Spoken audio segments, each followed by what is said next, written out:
in bed with 7, they are not allowed to move. And yet also a political party are just allowed to move. What do you want that any assistance you need that can compel government to allow you to freely move like they are moving? Do you call upon the international community to come on board, compel these people? Give me your names and your title. Thank you so much. Thank you so much. Good afternoon, everyone. My name is Jacqueline Juliet Kamushawa, the Deputy President in charge of Western Uganda.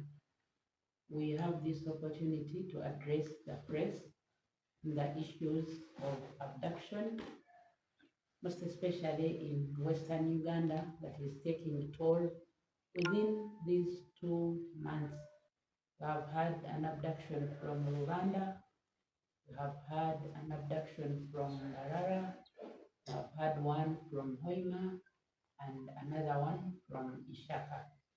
We felt that we need to let the world know what is going on so that we can make the government know that even amidst this, we are gaining strength and we are stronger and we are ready to continue with our mission until we remove them from power. What you have asked about the assistance, we do not need any assistance from anyone. We ourselves know that what we are doing is not out of law, and we are ready to do whatever it takes until we see them out of power. Whoever they will kill will be killed, but the remaining ones will soldier on until our victory is claimed. Thank you. People power. Our power. Definitely, the regime cannot give you an assistance to remove them from power. They are dictators, and you know the characteristics of a dictator. They will never give you any assistance to remove them from power. For 40 years, they have showed all the characteristics of a dictator. Madam Jolie, kindly throw more light on these abductions. You talked about it, that it is true that we are having them in Western Uganda, but previously we thought that they were not there. But now when you sample out examples, we have one from Bushenyi, Chiruhura, Mbara, and Hoima. So just victims here, I think it's better we hear from the victims. Yeah, let her first throw some more light about that as the leader of the Western. And herself, she's also a victim. Yes. Thank you so much. I think abductions have been there in the Western, only that they have of late. I, for one, was abducted in 2021, 4 days towards the elections. And the blame that they slashed into my face was that I possessed the red beret, which to me was an attire that really wasn't a military one. That was the first one. Then the second one that we had of, they mentioned a computer misuse, where our colleague was actually criticizing the government for having used over like a huge amount of money to come and monitor the PDM of 1 million. Another one was holding this megaphone and was walking. And since they knew that he was a new person, that person is a catechist of a church, the one of Rubanda. So I think they saw him with a megaphone spreading the gospel, and they assumed since he's new, he was going to spread the message of no. He was taken.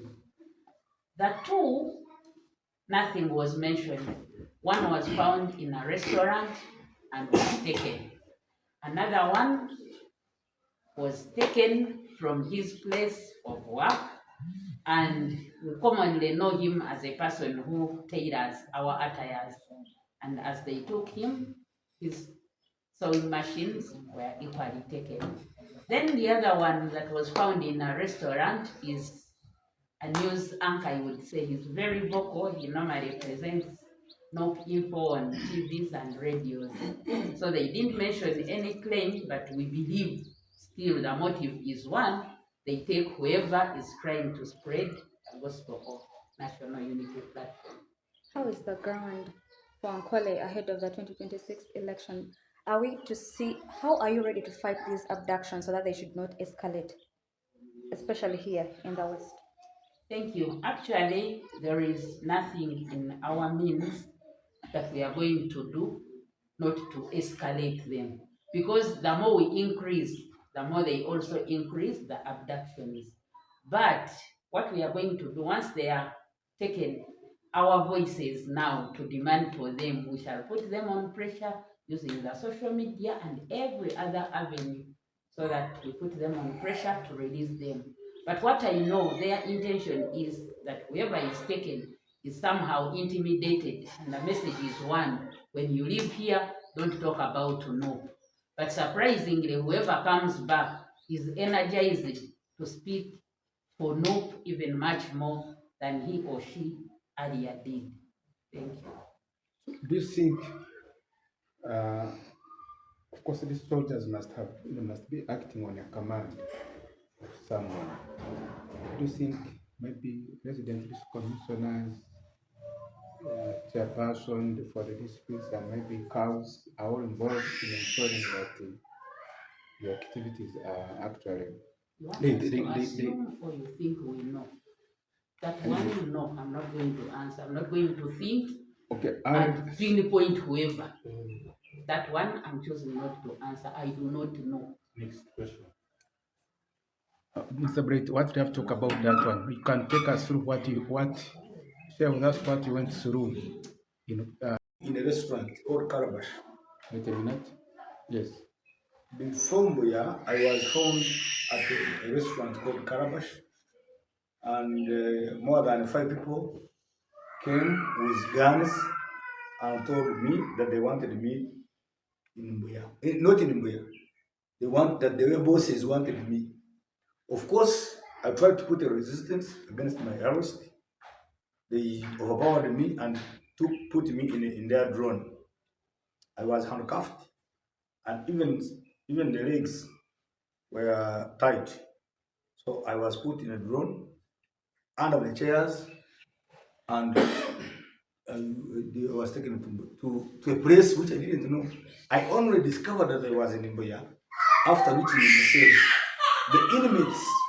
The inmates are the ones who told me that this is Imboya. Because when they're taking you, you are covered. Your whole face is covered.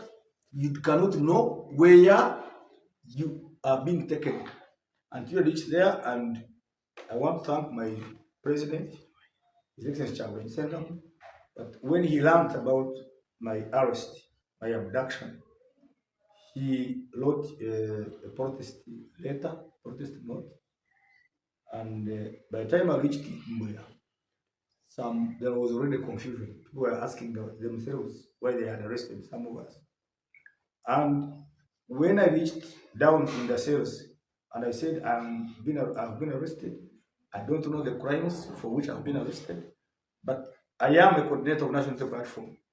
When I mentioned that, the inmates welcomed me well, and definitely, I think the state has planted there some sexual harassment agents who wanted to harass us sexually. But the moment I mentioned that I'm from Nup, they say now this one is fighting for us. He's a liberator, he's a freedom fighter. They at least will come to me well.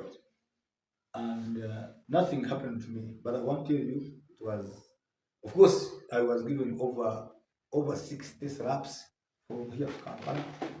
I urinated like 44 times from here to Kampala. I remember dying when I reached somewhere like in Masaka. I think I died 2 times. So the issue is we were harassed, tortured. And I want to tell you, I am still nothing injuries. The only crime was, the crime they told me about was that I was spreading the gospel of Noop in Ampole. That I went to Isinjiro and created Noop structures. How do you create Noop structures in Isinjiro? More of Isinjiro. We even saw you in Chihuahua. And they were surprised as if it is not, it is really out of order. So, and those are the crimes they mentioned.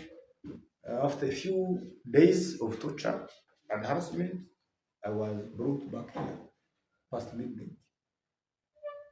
So there were over 500 inmates in Mbuya who have never appeared in court, who even don't know why they are arrested. They are there. 80% of them, I'm sorry to say it, but they are Muslims. 80%. I saw them reading Quran. So you can imagine their relatives don't know where they are. They even don't know the crimes for which they were arrested. So they are there, just there praying to God. So really we need prayers. People power, Our power. our power, People power. people power, Our power. Chaguranyi, Our president. Chaguranyi, Our president. Chaguranyi, Our president. Chaguranyi, Our president. Mr. Bright, Yes. something unclear.